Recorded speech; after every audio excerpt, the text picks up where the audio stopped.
Before I begin to recount what my family experienced during the worst days of World War II, I want to make a sincere request. If your family has gone through something significant during that period, or if you grew up hearing stories that still move you, write in the comments. And also tell me which city you are watching from. These memories matter, and sharing them keeps alive the experiences of those who came before us. I am Margaret Holloway, British, 76 years old, and throughout my life I've carried fragments of accounts that shaped my character, my fears, and even my way of seeing the world. Today, I will open my heart to tell how these dark days have crossed generations and reached me. None of this is easy to relive, but it is necessary. I have spent most of my life trying to understand a past that never belonged directly to me, yet shaped every corner of who I became. Growing up in the United Kingdom as a boomer meant living in a world still echoing with memories that older generations struggled to express. Even now, at 76 years old, I can remember the silences of my childhood as vividly as the words that scarcely escaped the adults around me. Those silences were my first teachers, whispering that something immense had happened long before I was born. Something dark, fragile, and full of emotion. Something that my family carried with a quiet determination to protect us from reliving it. My earliest memory of this unspoken legacy comes from a winter afternoon when I was no more than 5. I was sitting at the kitchen table, my feet not yet touching the floor, listening to the distant hum of radios coming from our neighbors' homes. My mother stood by the window, staring at a sky that looked heavy even without clouds. She held a cup between her hands, though she barely drank from it. Her eyes wandered, searching for something beyond the horizon, something only she could see. I remember asking her what she was thinking about, and she answered only that the world had changed before I arrived, and that she hoped it would not change like that again. I did not know what she meant, but I felt the tremor in her voice long before I understood its cause. As I grew older, I began noticing how certain subjects made the room fall into an instant hush. The mention of wartime rations, evacuation trains, or the long nights when the city lights were dimmed brought a stillness so deep it felt like the whole house was holding its breath. My grandparents, who had lived through the most difficult years of the conflict, never spoke about specific days or events.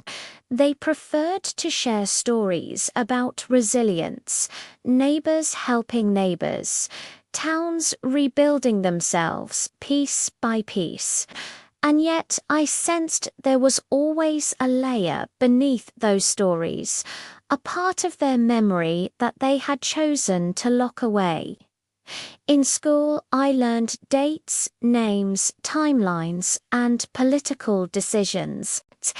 But what I truly longed to understand was the emotional reality my family carried, those intangible threads that wove their way through conversations, mannerisms, and even the way they looked at the world.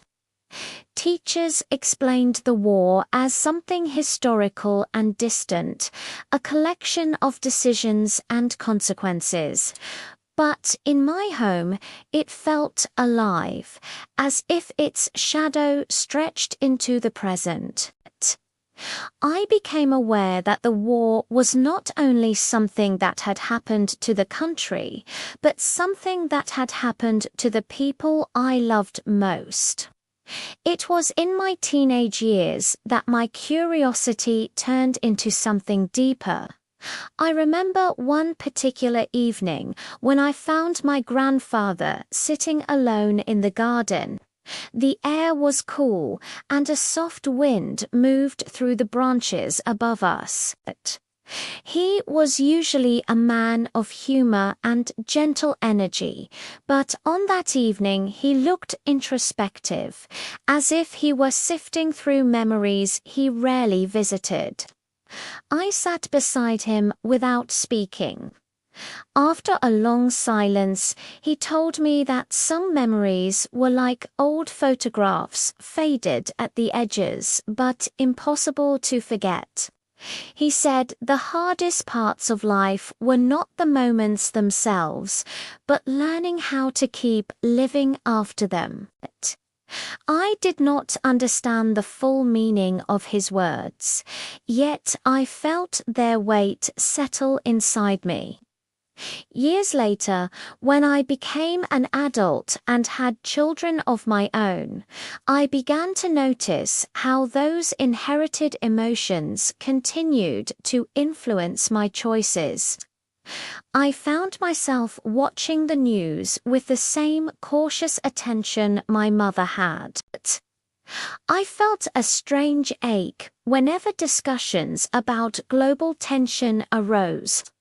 It was as though I carried a sensitivity that had been passed down without being spoken aloud.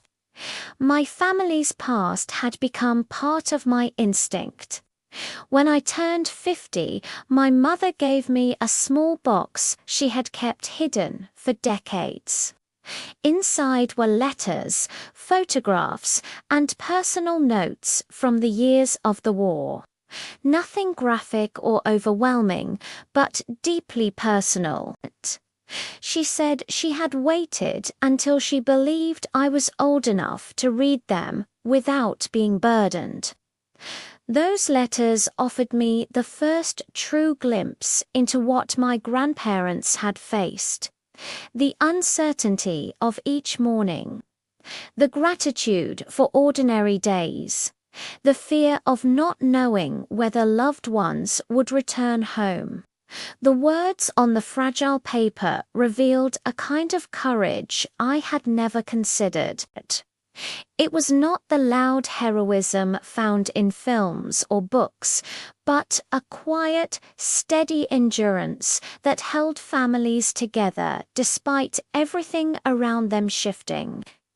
Learning these details did not make me resent the silence of my childhood. Instead, it made me appreciate the strength it took for them to move forward without letting the past define every part of their lives. They had chosen to create a space where future generations could grow without fear overshadowing their daily experiences. And as I read those letters, I finally realized why the atmosphere of my home had always carried a subtle mix of love and caution. They had lived through nights filled with uncertainty, and they wanted their children and their children's children to know only the stability they fought to rebuild. Now, at my age, I understand more clearly what it means to inherit a story that you did not personally witness. It is not about reliving the events or trying to imagine every moment. It is about recognizing how deeply those experiences shaped the hearts and minds of the people who raised you. It is about acknowledging that the world we grew up in was built from sacrifices we will never fully comprehend. And above all, it is about carrying those memories with dignity, ensuring they are not forgotten but also not allowed to overshadow the hope and resilience that followed. That is why I decided to tell this story. Not to reopen wounds, but to honor the courage that allowed my family and so many others to move forward. The war ended long before I was born, yet its echoes shaped the woman I became. And today, I am finally ready to give voice to those echoes and uncover the past that lived quietly inside our home for so many years. Despite the quiet atmosphere that surrounded my childhood, there were moments when the past slipped through the cracks, revealing itself in ways neither my mother nor my grandparents intended.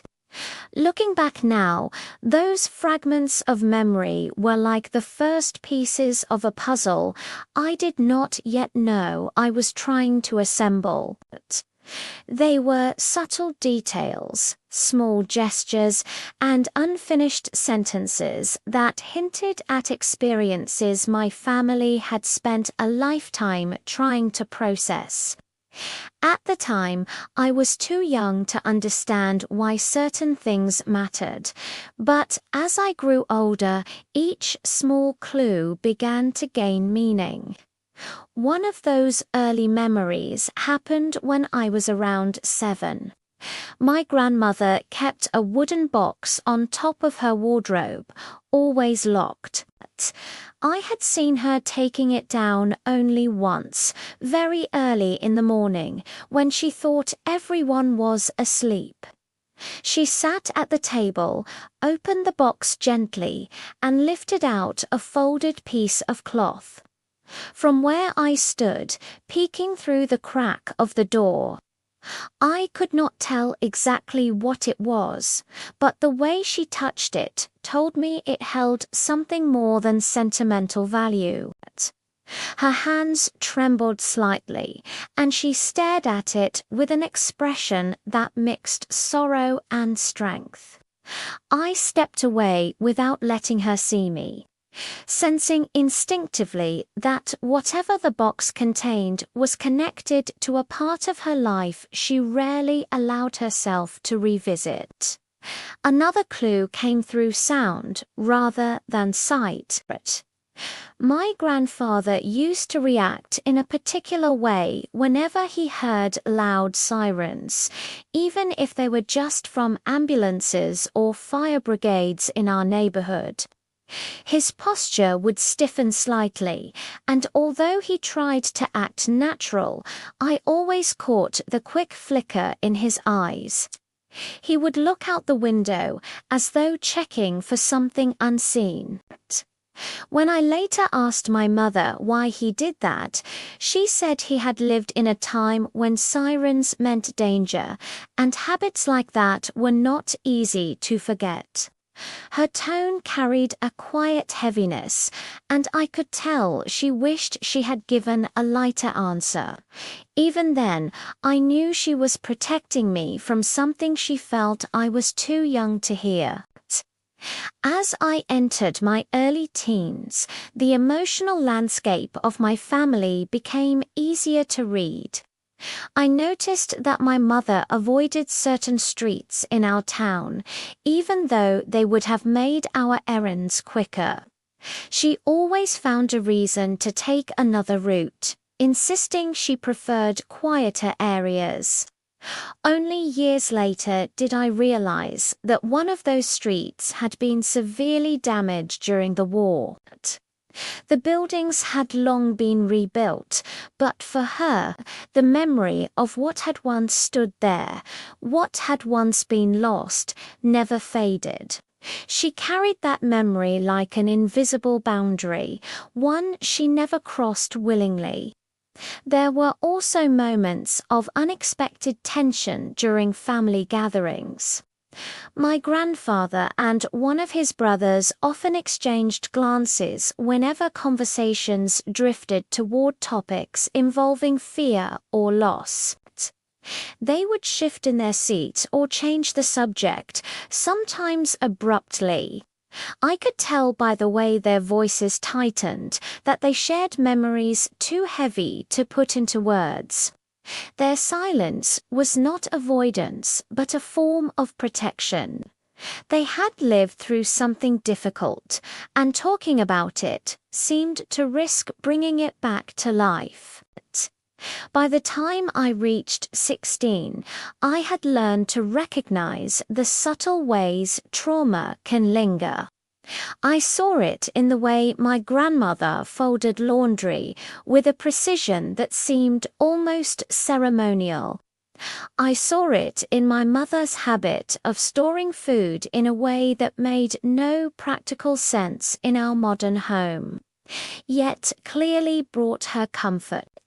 And I saw it in the way my grandfather double-checked locks and windows at night, even though we lived in a safe neighborhood. These behaviors were not dramatic or disruptive. They were gentle echoes of a time when every action carried weight.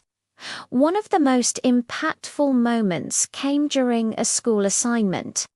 We were asked to interview an older family member about their childhood. I eagerly approached my mother, thinking it would be a simple task.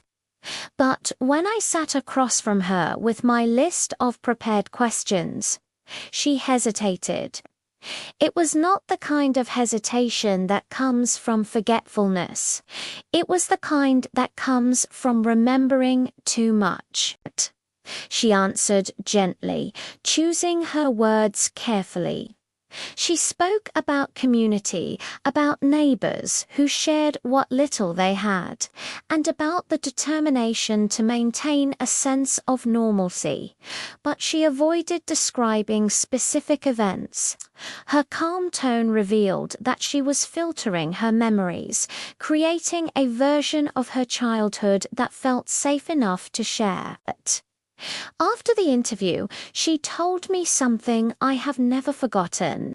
She said that childhood during those years was not defined by fear alone, but by the strength people found in each other.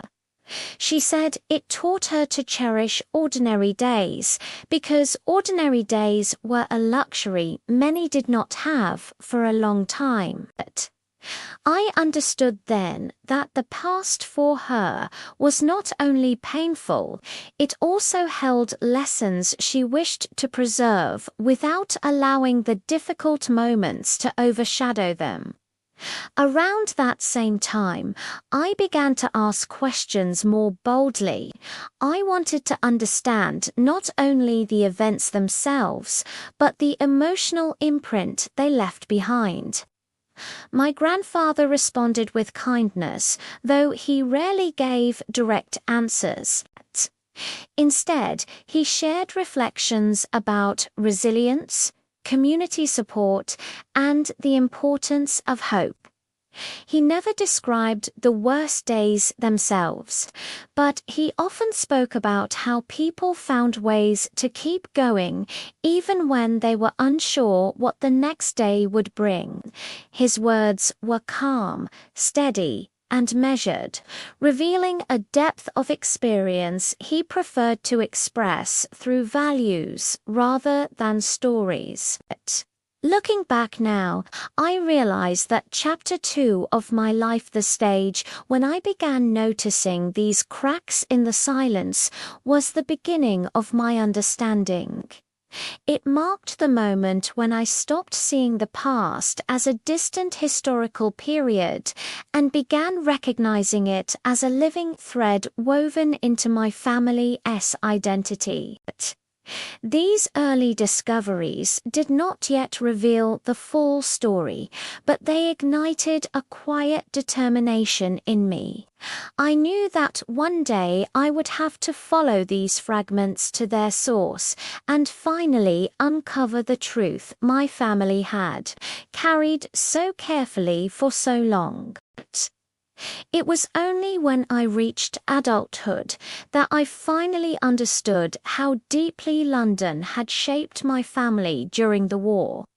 I had grown up visiting the city countless times, walking its busy streets, admiring its museums, and enjoying the sense of history that seemed to rise from every corner. But for my mother and grandparents, London was not just a place. It was a landscape permanently marked by memories, a mixture of resilience and uncertainty. Whenever they spoke about it, even indirectly, their tone softened in a way that made me feel as though the city itself carried a pulse from those years. My mother was born in London in the early years of the conflict, too young to recall the details with clarity. Still, the stories she was told and the atmosphere she grew up in shaped her understanding of the world. She often described her childhood neighborhood as a place where people rarely allowed fear to dictate their actions, even when the sound of distant aircraft unsettled everyone. Life continued in steady rhythms. Families queued for supplies, neighbors checked on one another, and children played in the streets whenever they could.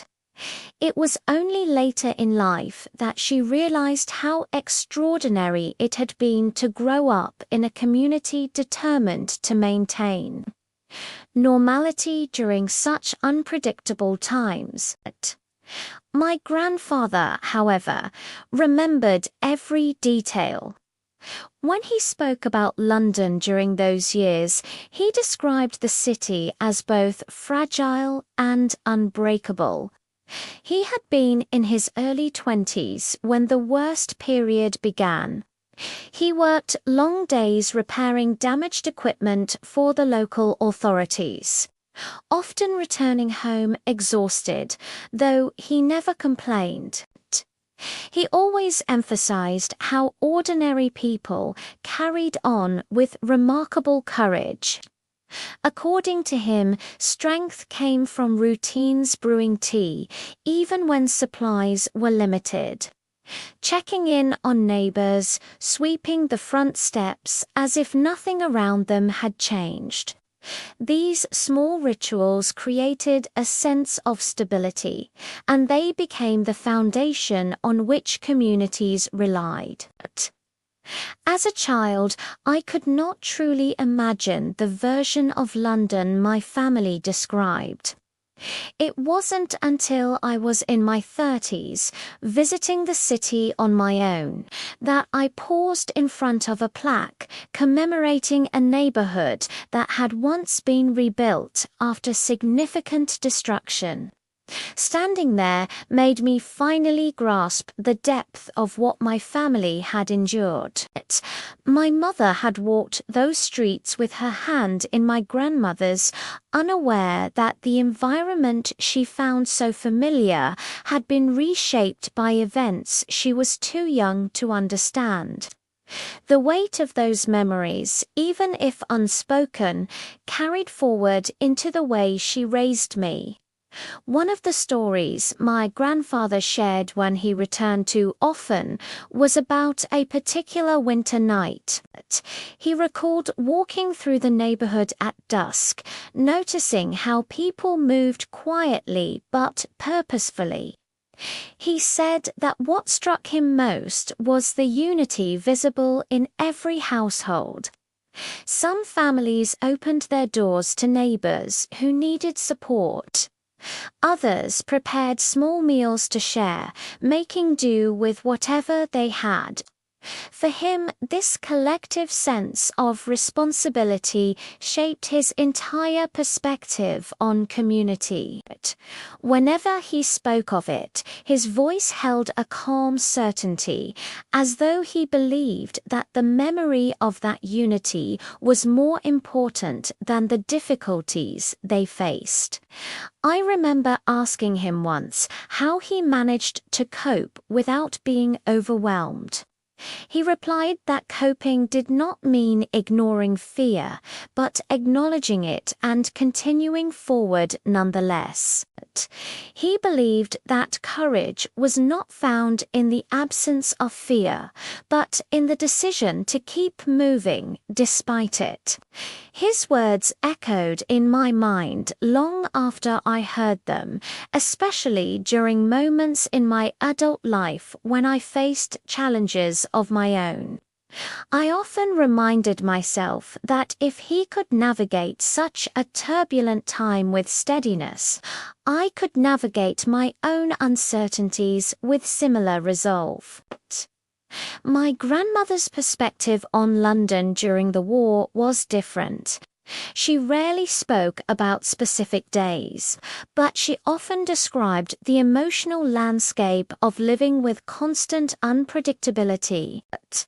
She told me that even small things held meaning, the sound of a neighbor knocking on the door just to check in, the comfort of seeing familiar faces each morning, the relief of hearing wind rather than anything more alarming. She explained that the city taught her not to take any ordinary moment for granted. As she grew older, this outlook became a defining part of her personality. She showed gratitude in everything, from preparing meals to sitting quietly with a cup of tea. I never realized until adulthood that her calmness had been shaped by years of uncertainty during her youth.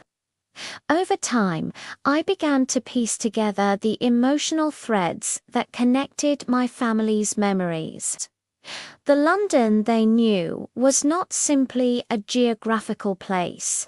It was an experience that wove itself into their identity.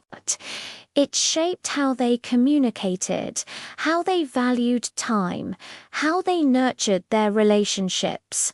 And although I had never lived through what they had, I inherited the echoes of their experiences, the way they raised me, their cautious optimism, their emphasis on community.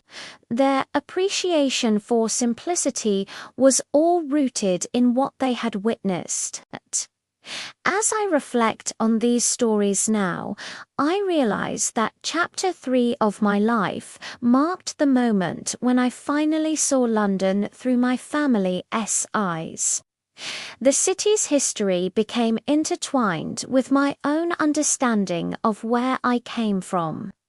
Even though the events they lived through belonged to a distant past, they continued to influence the present. Their memories were not just stories. They were foundations. And without fully realizing it, I had spent my life walking along the emotional paths they had formed years before I was born. It was this understanding that drove me to explore their past more deeply. I felt a responsibility not only to honor what they lived through, but also to ensure that their experiences remained more than whispered fragments of history. By giving voice to their memories, I hoped to carry forward the lessons they preserved. That even in the most uncertain times, resilience grows in the quiet actions of everyday people, and that the strength of a community can carry generations long after the shadows have faded.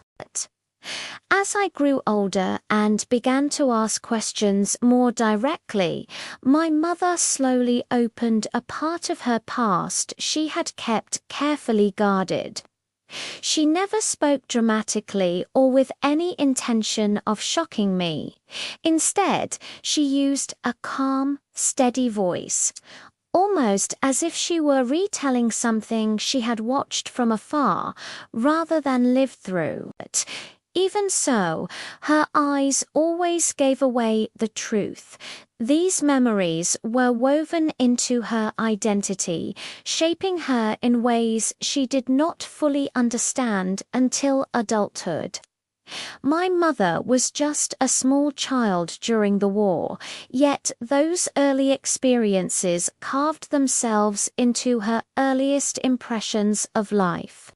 She once told me that some sounds become part of a person's memory, even when the person is too young to interpret them. For her, nighttime had always carried a particular weight. The quiet moments before sleep were filled with the awareness that adults around her were listening carefully, paying attention to every distant noise. She remembered my grandmother keeping a hand on her shoulder, almost unconsciously, as if reassuring herself that everyone was still safe. The atmosphere of those nights lingered in my mother long after she became a woman. One afternoon, when I was in my 20s, she finally shared a more personal glimpse into what those nights were like. She told me that as a child, she used to lie awake watching the faint movement of shadows across the ceiling.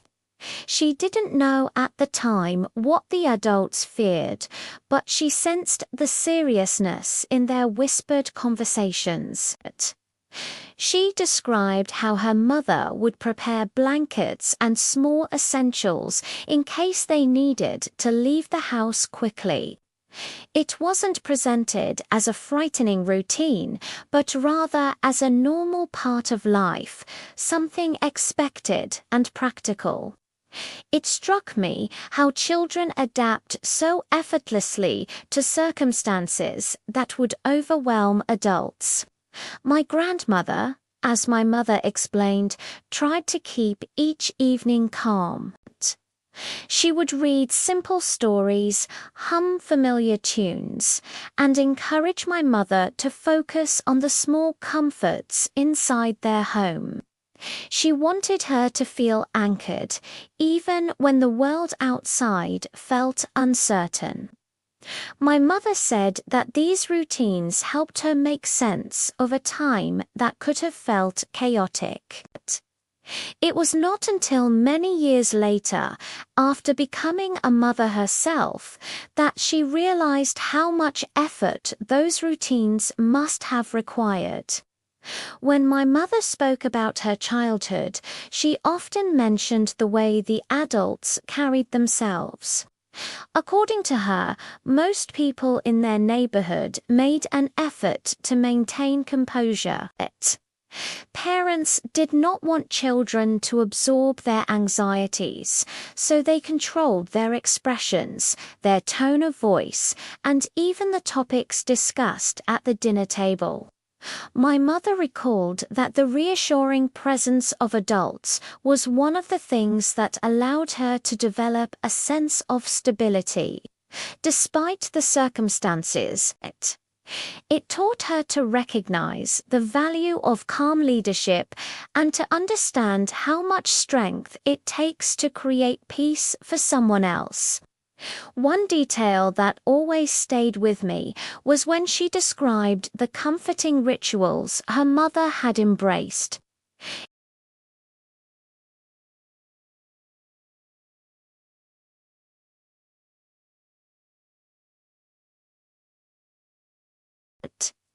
She carried out these tasks with deliberate precision, not out of fear, but out of responsibility. My mother learned early that preparation could coexist with hope. She once told me that she believed childhood is shaped more by the way adults behave than by the events themselves. Children, she said, interpret the world through the emotional cues they observe. As I listened to her stories over the years, I realized that her attachment to routine in her adult life came from these early experiences. She found comfort in structure, in knowing that each day had a rhythm she could depend on. Growing up, I often saw her preparing breakfast with the same quiet concentration she described from her childhood. as if routine itself was a form of reassurance. I remember that she always made sure our home felt orderly, not out of strictness, but out of a desire to create a peaceful environment. She had lived through a time when stability was precious, and she wanted to pass that feeling on to me. There was one moment in her storytelling that touched me in a way I didn't expect. She said that although the nights were tense, the mornings always brought a sense of renewal. Children would step outside to see neighbors sweeping their front steps or tending to small gardens. Adults greeted one another with gentle smiles that conveyed gratitude for another ordinary day. My mother explained that even though she didn't fully understand the significance at the time, she learned that resilience does not always come from dramatic acts. Sometimes it is expressed in something as simple as hanging fresh laundry, organizing the pantry, or preparing tea for a neighbor. As she continued to share these memories throughout my life, I realized she had inherited the responsibility of preserving her parents' experiences without letting them overshadow her own. She wanted me to understand the past, but she did not want to pass down fear instead. She focused on the perseverance she witnessed in her childhood and the compassion that connected neighbors during uncertain times. These values shaped the mother she became, and in turn shaped the woman I ultimately became. The more she revealed, the more I understood the emotional blueprint that had guided her. The careful awareness she carried, the tendency to prepare for the unexpected, the quiet hopefulness she demonstrated each morning, they were echoes of her earliest years. By allowing me into those memories, she gave me a deeper understanding of my family's history. Not through dramatic accounts, but through the everyday strength that sustained them. Looking back now, I see that chapter 4 of my journey was not just about learning my mother's history. It was about learning how children absorb the emotional climate around them and how those early impressions evolve into lifelong habits. My mother taught me that even in difficult times, the smallest expressions of care can shape a person's sense of security. And through her stories, I finally understood why the women in my family, across generations, carried themselves with a calm that seemed unshakable. It was not inherited temperament. It was practiced resilience, passed quietly from mother to daughter. I woke before sunrise, long before the others stirred, with the uneasy sensation that the past was beginning to shift under my feet. For years, my memories of my father had been arranged like pieces of a puzzle I never questioned. He was the returning soldier who kept his silence, the man who avoided any discussion of what he had witnessed. But now, after everything I had uncovered, those same memories felt altered, as if the light hitting them had changed and revealed details I had ignored as a child. The small wooden box I had found in the attic still rested on my desk. I had spent the entire night trying to decode the dates written inside it. The handwriting was unmistakably his, firm and disciplined, but the entries were sparse, almost cryptic. I traced the first date again, written in fading ink. Beneath it, a single line read, "The crossing changed everything." I repeated the sentence aloud, trying to understand what crossing he meant. It could have been a simple patrol or transport duty, but the tone felt heavier, as though that day carried a weight he never managed to set down.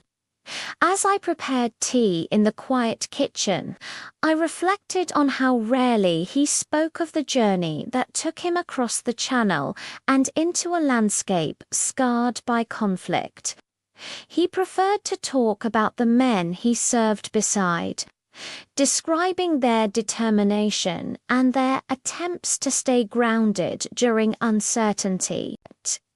Even then, he never revealed too much. When I asked if he had been afraid, he only replied that fear was something everyone carried, but courage was moving forward despite it. At the time, I believed he was giving me a lesson about growing up. Now I realized he was revealing more about himself than I understood.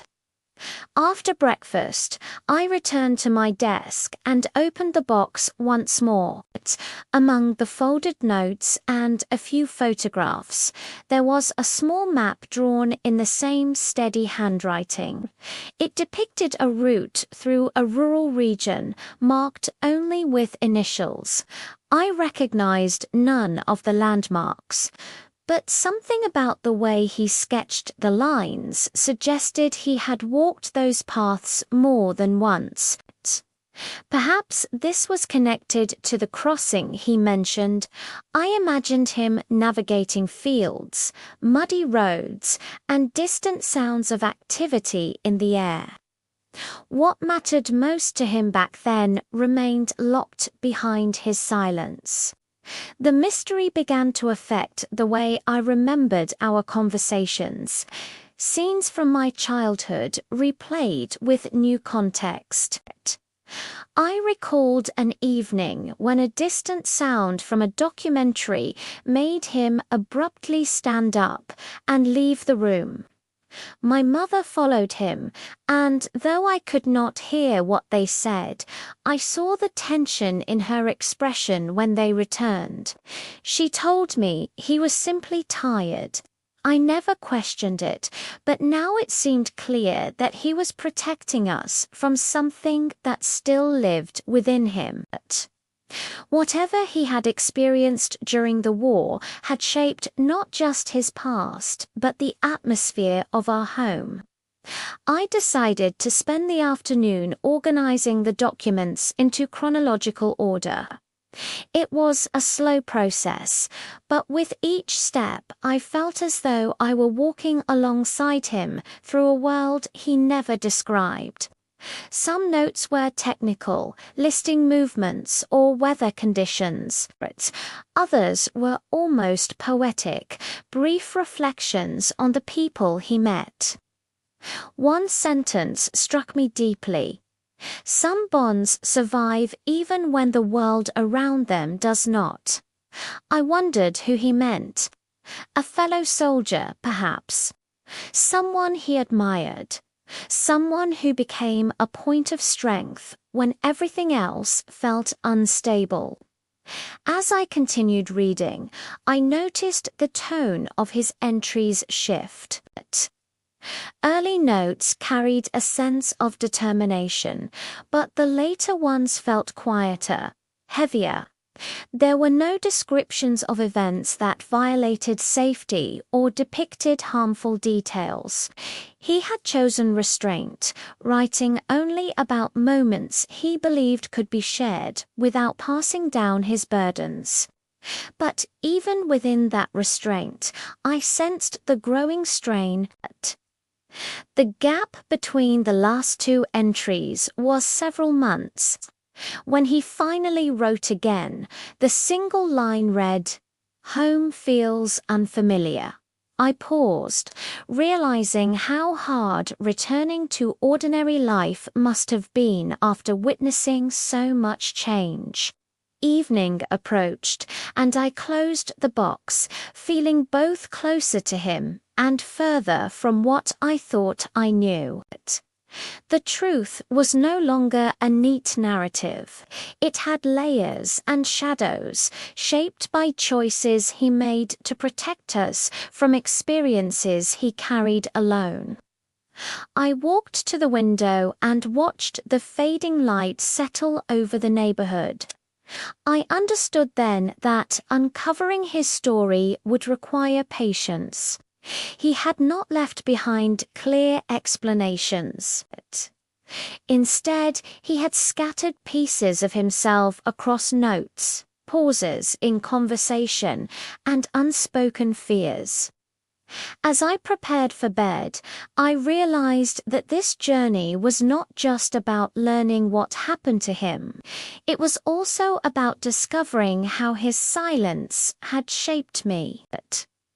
Each revelation made me question what resilience truly means. Perhaps it is not the absence of struggle, but the decision to keep moving, even when the past feels too heavy. I turned off the lamp, knowing that tomorrow I would continue searching. The story he never told was finally beginning to reveal itself, one quiet fragment at a time. The next morning began with an unsettling quiet, the kind that makes every ordinary sound feel amplified and significant. I had slept poorly, my mind replaying the fragments of my father's notes like a looping reel. Each line seemed to hint at something just beyond my reach, as if he had deliberately chosen to reveal only what he believed would not burden anyone. Yet now, decades later, even his half-told reflections carried a weight I could no longer ignore. I sat at the kitchen table with a cup of tea that had already cooled, staring at the map he had drawn. The initials marking different locations continued to puzzle me. I traced them slowly with my finger, imagining him pausing to mark each point with care. The longer I looked at it, the more I felt that this map represented not just a physical route, but an emotional one, a record of places that had shaped him. Perhaps that was why he kept it hidden. Some journeys were too complex to be explained with a few simple words. As the morning light brightened, I gathered the papers and returned to the attic. The air was dusty and still, carrying the familiar scent of old belongings that had remained untouched for years. I had searched the space before, but something compelled me to examine it again. I began opening boxes I had previously brushed aside, scanning for anything that resembled my father's handwriting or the style of his note. Most containers held familiar items, my school drawings, holiday decorations, and forgotten photo albums. But behind one stack of boxes, buried against the wall, I found a narrow tin container I hadn't noticed earlier. Its lid was stiff, but with some effort I managed to pry it open. Inside were letters, neatly folded, bound with a thin ribbon. The ribbon itself was frayed, suggesting it had been tied decades earlier and never touched since. My hands hesitated before picking up the first letter. Part of me wondered whether I had the right to read them. Yet another part knew that my father had left them intentionally hidden but preserved, and that alone felt like an invitation to understand him more deeply. I unfolded the first letter carefully. It was dated during the same period as the map, though he had not signed it. The handwriting, however, was unmistakably his. The letter described routine days, mentioning weather, food, and the surroundings in a tone free of graphic or harmful detail.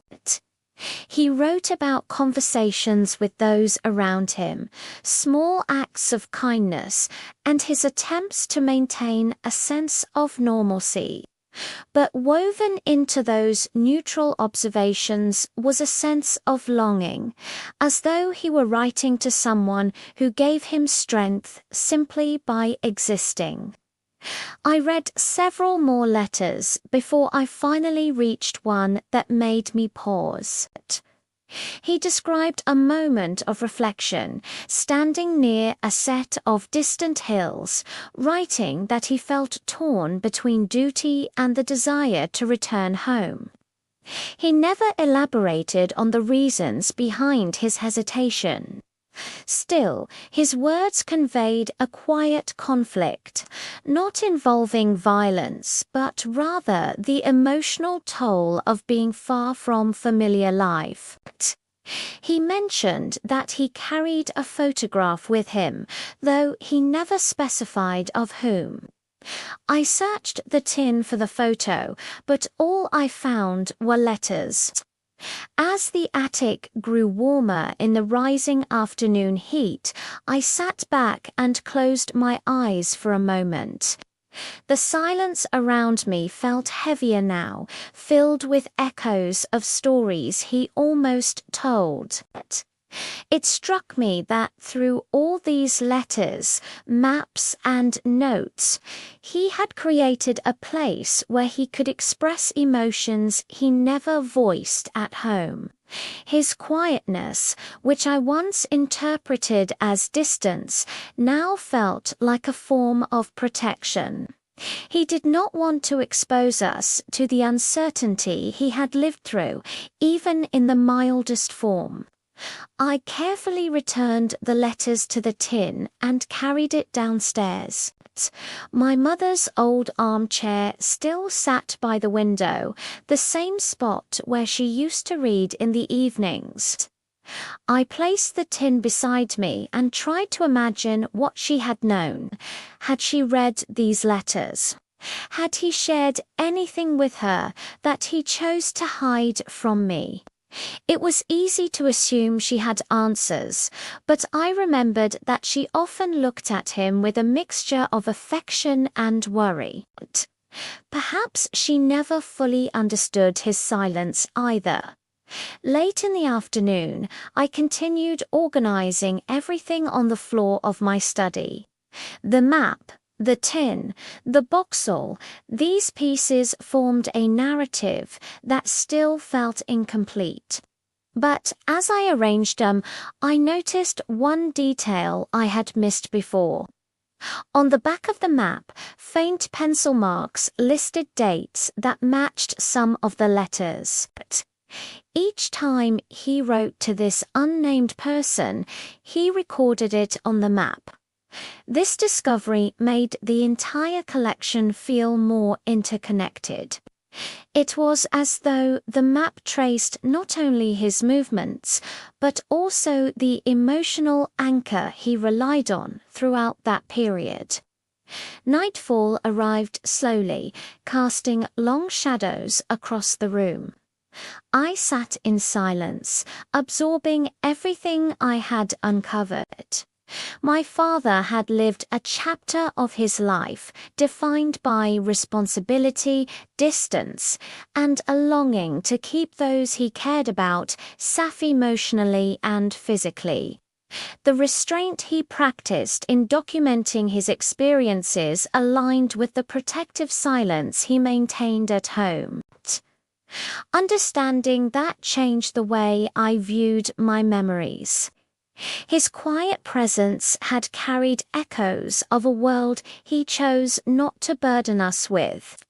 As I prepared to store the items safely for the night, a sense of calm replaced the restlessness that had troubled me. I knew there were still gaps, details hidden between the lines. But for the first time, I felt closer to understanding the man he had been beyond the role of father. He had been shaped by choices he seldom spoke about. Yet he left traces of himself for anyone willing to look carefully.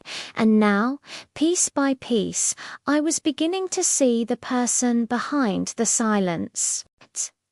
I woke the next morning with a strange mixture of anticipation and unease.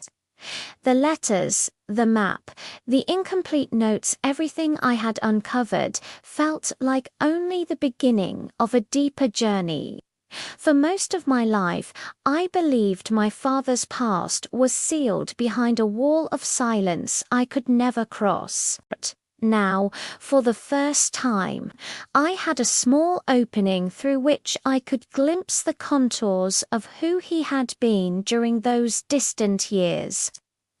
After breakfast, I spread the documents across the dining table, arranging them according to the dates I had found.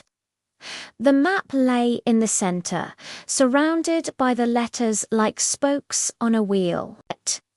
The pattern was faint but undeniable. Every cluster of markings, every initial, corresponded to a period when he had written one or more of those letters. It was as though he were charting the path of his own emotions as much as any physical route. Realizing this brought me a surprising sense of closeness to him. I wished I could sit with him now, ask about each mark, and hear him explain everything in his gentle voice. The day was calm outside, with a mild breeze sweeping through the neighborhood. Yet I hardly noticed the weather, absorbed as I was by the fragments of his past. I decided to look through the attic once more, convinced there must be something I had missed. Sometimes the most revealing items are the ones we dismiss at first glance simply because we don't yet know their relevance. The attic felt cooler this time, the air faintly scented with old paper and wood. I moved slowly, checking behind boxes and beneath furniture.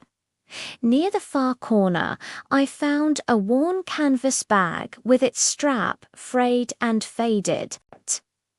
It looked like the kind of bag someone might have used to carry personal belongings during long trips.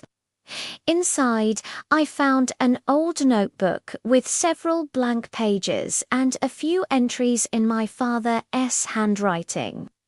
The notebook was far less structured than the letters. His writing was uneven at times, as if hurried. Some sentences trailed off, while others seemed to be fragments of thoughts recorded without context. One entry caught my attention immediately. It mentioned a moment when he had chosen to step away from the noise around him to reflect quietly. He wrote about missing home, wondering what his family was doing, and imagining returning to ordinary life. There was nothing alarming in the content, nothing that would breach any guidelines. Instead, it revealed his longing for stability and the life he hoped to return to. It was filled with small details, the sound of the wind, the way the landscape changed with the light, the conversations he overheard from those around him. Reading it, I felt as though I had stepped directly into one of his memories. The entry ended with a sentence that lingered in my mind long after I closed the notebook.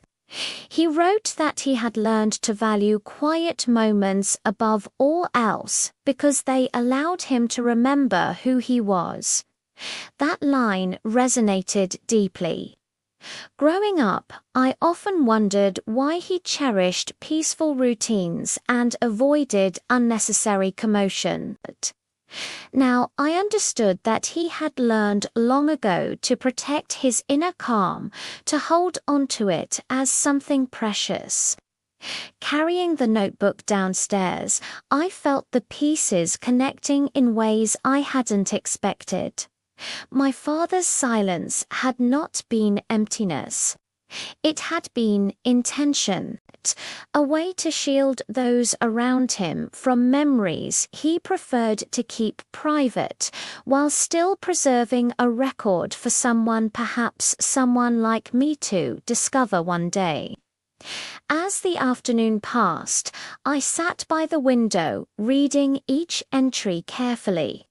Though the notebook contained fewer details than the letters, its tone felt more personal. It revealed a version of him who had rarely shown himself in everyday life. He was thoughtful, observant, and deeply aware of the significance of small moments. It struck me that everything he left behind, letters, notes, maps, reflected a person who processed the world quietly, internalizing more than he ever expressed. Later, I placed the notebook beside the tin of letters, considering what these discoveries meant.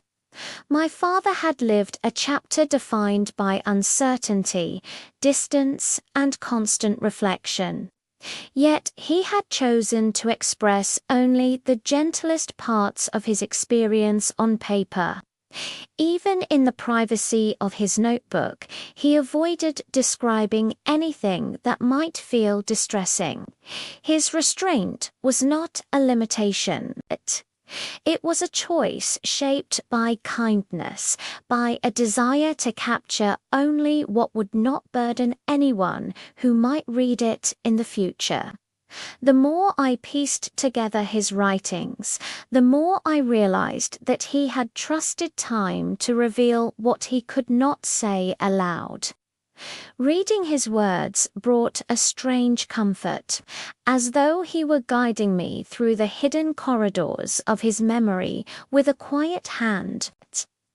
I found myself speaking to him in my mind, asking questions I knew could never be answered, but still feeling that the act of asking mattered. As evening settled in, I gathered everything and arranged it neatly in a single box. I knew that understanding his past would take more time, and I felt a renewed determination to continue. His writings no longer felt like relics. They were conversations, soft, incomplete, but intimate. They allowed me to experience moments that had shaped him long before I was born. Before going to bed, I placed the box beside my nightstand. For the first time since beginning this journey, I slept with a sense of peace rather than restlessness. I felt closer to my father than I had in decades. Not because the documents revealed everything, but because they revealed enough to understand the heart behind his silence. And deep down, I sensed that he had left these memories waiting for the day I would be ready to find them. The next morning, I felt an unexpected clarity. The documents I had uncovered were no longer scattered fragments of a distant past. They formed a path I could follow, one that seemed to call me forward with quiet insistence. My father had left more behind than he ever admitted during his lifetime, and I felt compelled to understand why. There was a purpose in his silence, a shape to the memories he chose to record, and I sensed that this purpose was now unfolding before me. I carried the box of letters, the notebook, and the map to the living room, setting them out on the coffee table where natural light filled the space. I wanted to spend the day reading everything again from the beginning, hoping that repetition might reveal patterns I had overlooked. It felt almost like learning a new language, one made of subtle hints and soft recollections rather than clear declarations. I started with the earliest letter. Even though I had read it carefully before, this time the words seemed different.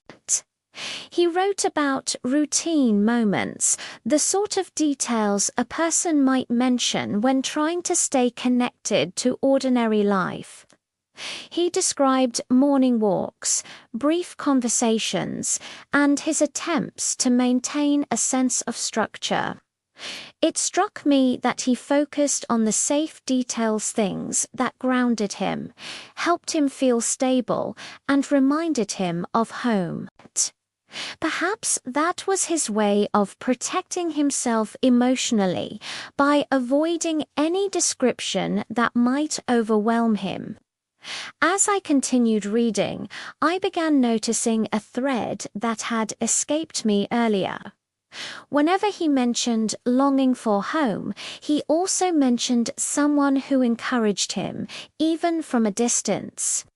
He never identified this person, but the tone softened whenever he referred to them.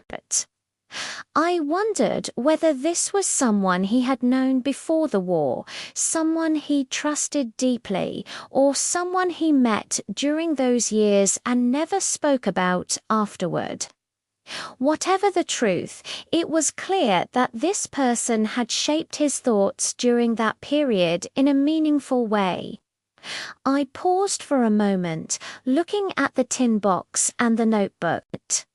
My father had lived with these memories tucked away, present but unspoken. I tried to imagine what it must have felt like for him to come home, step back into ordinary life, and keep a chapter of himself locked away.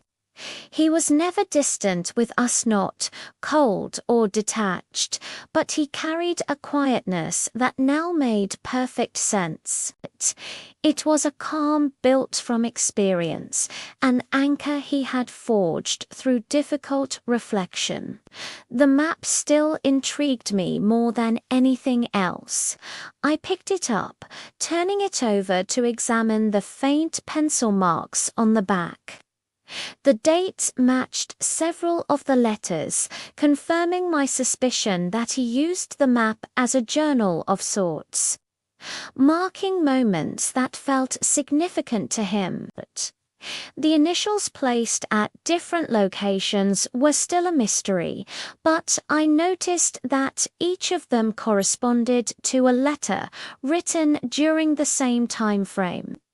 Perhaps the initials referred to places he wanted to remember, or to people he met briefly, or even to personal landmarks he created to remind himself of important moments. As the hours passed, I felt myself growing increasingly connected to these documents. They were artifacts not of grand events, but of quiet endurance. My father had chosen to describe the world through fragments that reflected his inner life rather than the external chaos around him. His words were measured and gentle, never dramatic, never sensational. They were the reflections of someone who valued resilience, self-restraint, and emotional steadiness. I returned to the notebook next, flipping to the entry where he wrote that he cherished quiet moments because they reminded him of who he was. That line stayed with me throughout the afternoon. It transformed my understanding of him. Growing up, I used to think his silence was a habit formed out of shyness or reserve. But now I saw it differently. It was something he had learned to protect. A way of preserving equilibrium in a world that often felt unpredictable. As I continued to read, I noticed that some pages of the notebook had faint impressions from writing that had been erased. I held the page gently against the light, trying to decipher the marks. The words were too faint to read, but the act of erasing told me something.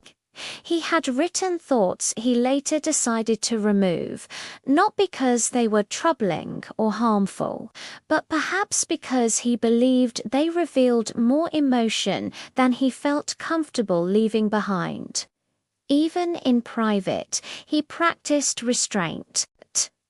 Late in the afternoon, I stepped outside into the garden to clear my mind.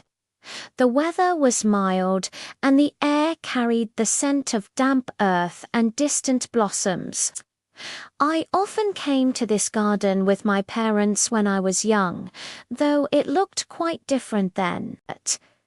As I walked along the path, I imagined my father standing here years ago, holding a cup of tea, looking at the sky with the same calm expression he always wore. I wondered what thoughts crossed his mind during those quiet moments, thoughts he would never voice out loud, but that shaped everything about the way he lived. Returning inside, I gathered the documents once more. I felt as though I were holding a story that belonged to both of us, his in experience, mine in discovery. The more I pieced together, the clearer it became that my father wanted someone to understand this side of him eventually. He had preserved his notes with care, hidden but not destroyed, protected but accessible to anyone patient enough to look closely. As evening fell, I sat in the soft glow of a lamp, reading the final pages of the notebook. The last entry was brief, but full of meaning. He wrote that every chapter of life shapes the next, even the ones no one else sees. He ended with a simple line, "One day, someone will understand." I closed the notebook slowly, feeling that the someone he meant might have always been me. The following morning arrived with the kind of grey light that seems to slow time itself. I sat for a long while at the edge of my bed, holding the notebook my father had filled all those years ago. The final line, "One day someone will understand," echoed in my mind with unusual clarity. It felt less like a message from the past and more like guidance, inviting me to take the next step in uncovering the truth he had been unable to express openly. I went downstairs and laid out everything once more. The map, the letters, the notebook, and the small box that had contained his fragmented reflections. The more time I spent studying them, the more I sensed there was still something hidden in plain sight. The documents felt incomplete, not in their content, but in the way they connected. The pattern was there, subtle yet undeniable, and I realized I needed to examine them from a perspective I hadn't considered before. I began by arranging the letters according to the emotional tone rather than the dates. Some carried a sense of restlessness, others an air of calm reflection, and a few held the soft warmth of longing. When placed this way, they seemed to reveal a rhythm, as though my father had navigated periods of uncertainty, followed by moments of quiet resolution. It was a rhythm I recognized within myself. Perhaps this was why I felt so drawn to understanding him now. While rereading one of the letters, I noticed a faint indentation on the paper that suggested it had once been pressed against something with a textured surface. This detail seemed unimportant at first, but it sparked a thought. What if the letters were stored with something else at some point? Something he later removed. The possibility made me return to the attic yet again, searching for anything that might have been overlooked. The attic was dim, but I knew every corner now. After moving a stack of old blankets, I found a small wooden compartment built into the floorboards. It was hardly noticeable unless you were deliberately looking for it. My heart raced slightly as I pried it open. Inside, there was only a single Itama folded piece of paper yellowed by time. Its edges were delicate, but it remained intact. I carried it downstairs before opening it, wanting to handle it carefully. When I finally unfolded it, I saw a simple sketch of a landscape. It showed rolling hills beneath a calm sky, with a narrow path winding through the foreground. In the corner was a date that aligned perfectly with one of the letters. The initials marked at different points on the map were now echoed in the sketch. It was clear that the landscape held meaning for him, though he never explained why. As I studied the drawing, I realized the sketch was not just a depiction of a place, it was a reflection of a feeling. The hills, the quiet path, the open space suggested a longing for peace, for a return to a life unburdened by responsibility. I recognized the setting. It was a place near the countryside where my family would later visit during summers of my childhood. My father always seemed especially serene there, and now I understood why. It had been a sanctuary for him long before it became a memory for us. Holding the sketch felt like holding a missing piece of him. It was gentle, sincere, and deeply personal. It showed the inner landscape he carried with him, the space he retreated to in his mind whenever reality felt overwhelming. The fact that he had preserved it so carefully told me everything I needed to know about its importance. I placed the sketch beside the map and the letters. A fuller picture of him began to emerge. He had recorded moments, places, and emotions, not through descriptions of events, but through small, thoughtful symbols. His reflections were not meant to recount what happened around him, but what happened within him. As the day stretched on, I felt a shift inside myself. For years I had lived with unanswered questions about his quietness, believing it to be a barrier. Now I saw it differently. It was not a wall, but a boundary he created to protect the people he loved from memories that were too heavy for him to share. The silence that once seemed distant now felt protective, even tender. Later in the afternoon, I walked to the garden again, holding the sketch. The sky above me resembled the one in the Druinger calm grey with a hint of brightness. The garden was quiet, the world around me slow and still. I imagined my father standing here years before, wishing for peace, holding on to memories of landscapes that had given him strength during difficult times.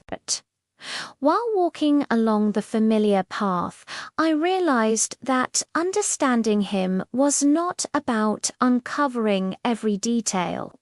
It was about recognizing the emotional truth behind what he left behind. His reflections were not meant to be a complete narrative, but a set of gentle indications.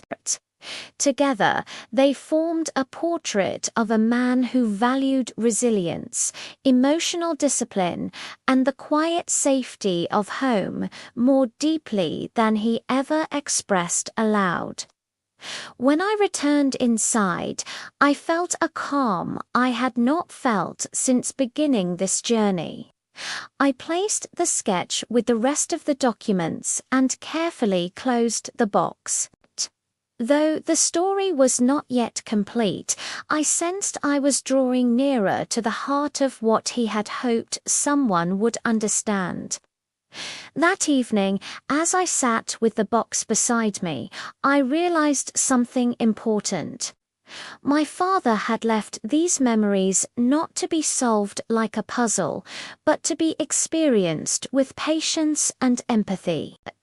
They were pieces of a life he had lived with quiet dignity, and now, through them, I felt him closer than I ever had before. When the war finally loosened its grip on the world, I expected relief to wash over me like a long-awaited tide. Instead, what came was a silence so heavy that it felt like a weight pressing down on my chest. I remember waking up on that first morning after my return, surrounded by the familiar walls of my childhood home, yet unable to feel truly at home. The quiet was unsettling. During the conflict, even the stillness had carried an underlying tension, as though the air itself held its breath. Now, the stillness felt empty, like a void where all the noise of fear and urgency had once lived. My mother tried to pretend everything was normal. She set the table the way she used to when I was a boy, as if rearranging plates and cups could rearrange the past. I sat across from her, observing every detail, noticing how her hands trembled ever so slightly when she poured tea. She never spoke about the nights she must have spent worrying. I never asked. There are certain conversations that families avoid not because they lack the words, but because the truth feels too heavy to lift. I often walked to the park behind our neighborhood, where the trees formed a canopy so thick that barely any sunlight reached the ground. It had always been a place of comfort, yet now it made me uneasy. The shadows reminded me of the uncertainty I had grown used to. I tried to tell myself that I was safe, that the conflict no longer shaped my routine, but my body reacted differently. Every rustle of leaves made me turn my head. Every distant shout made my pulse quicken. It was as though my senses had been trained for danger and were unwilling to retire. One afternoon, while sitting on a bench there, I noticed an elderly man sketching quietly beneath a willow tree. His posture was relaxed, completely absorbed in his drawing. I envied him. When he eventually looked up and offered me a polite nod, I felt strangely exposed. As though he could see past my calm surface and into the confusion I tried to hide. He didn't ask where I had been or what I had experienced. He simply said it takes time before returning to his sketch. I carried those words with me long after I left the park. Back at home, the nights were the hardest. Sleep evaded me, slipping away like something determined not to be caught.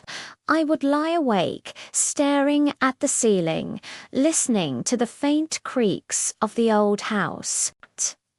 My mind replayed moments I wanted to forget, not scenes of violence, but feelings of uncertainty and responsibility, the weight of choices made under pressure.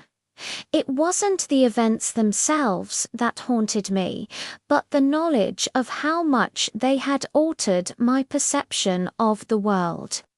One evening, my mother found me sitting by the window long after midnight. She didn't ask what kept me awake.